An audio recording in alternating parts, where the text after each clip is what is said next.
So friends, in this video, we are going to talk about what is Maven's repository. Maven terminology, a repository or directory where all the project libraries, library jars, plugin, and any other project specific artifacts are stored and can be used by the Maven easily. So it is kind of a directory which stores all the libraries necessary for the Maven. So, so Maven repository are of three types. Fine. And the illustration will give an idea regarding these three types.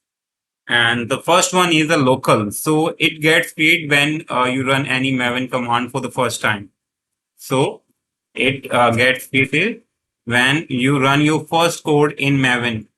And so the second one is a central. So it provided by the Maven community, and it contains the larger number of commonly used libraries.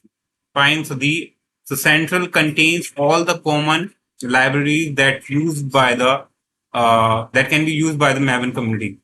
And the third one is the remote. So when some library does not find or cannot be found in a central repository, then it look for that particular that particular dependency in remote repository, and Maven will download the dependency from from the remote repository. So if it is not available in the central repository, it must be available in the remote repository.